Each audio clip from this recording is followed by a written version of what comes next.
তো একদল ইহুদিদের পারসেস বক্তা পর্দা উঠিয়ে দেবার চেষ্টা করছে, ঠিক কিনা বলেন?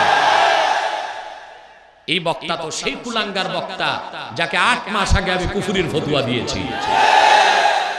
এই কুলাঙ্গার বক্তাকে যখন আমি কুফরির ফতোয়া দিয়েছিলাম, এই দেশের একদল মৌলবী আমার বিরোধিতায় কলম ধরেছে, শানিত বক্তব্য দিয়েছে, আমাকে অশ্রাব্য ভাষায় গালিগালাজ করেছে। আর সেসব মৌলবীরাও এই মৌলবীর বিরুদ্ধে কথা বলতে বাধ্য হচ্ছে, কারণ এই কুলাঙ্গার বক্তা বাংলাদেশের ইতিহাসে কোন আলেম এই রকম লাগামহীন বক্তব্য দেয় নাই।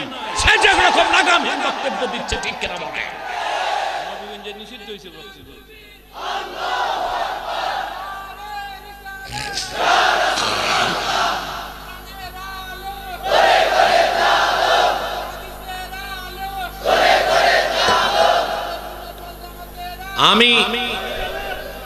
আমি ফতুয়া দেওয়ার পর এই মৌলবী একরকম মরে গেছে, ক্লিনিক্যাল ডেথ। একদল মাযহাবী আর কর্পোরেট মিডিয়া মরাটাকে এখন খাড়া করার চেষ্টা করতেছে, ঠিক কি না? সেজন্য যেখানে যায় লোক সমাগম করে, লোক আবার ভাড়া করে আনতে হয়। লোক হয় 10,000, ইউটিউবে লিখে 1 লাখ। কত হাজারে তাদের লাখ হয় আমি জানি না। তাদের লাখের হিসেবে আমাদের এই মাঠে 3-4 লাখ লোক আছে। ওদের লাখের হিসেবে ওদের লাখ হয় কত জানেন? পুঁথি শাস্ত্রে একটা কথা শুনছিলাম, লক্ষ লক্ষ সৈন্য মরিয়াছে কাতার কাতার, সুমার করিয়া দেখে মোটে 40,000। মরছে লাখ লাখ, গুনে দেখে কত আছে? ওই রকম তাদের লাখ লাখ হয়। কত হাজারে যে লাখ হয় তাও তো আমরা বুঝি না।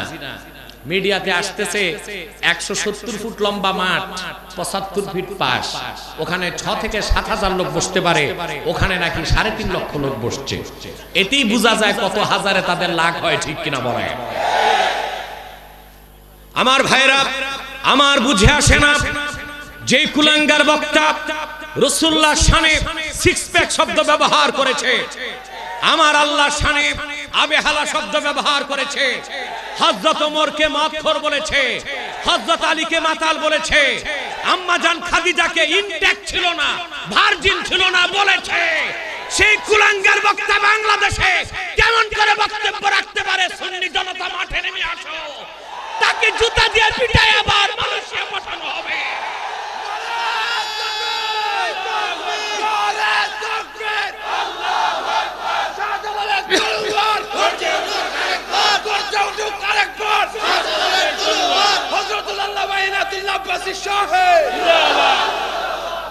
ভণ্ড বক্তা, তুমি মালয়েশিয়ায় যে জাকির নায়কের ট্যাবলেট গিলছো,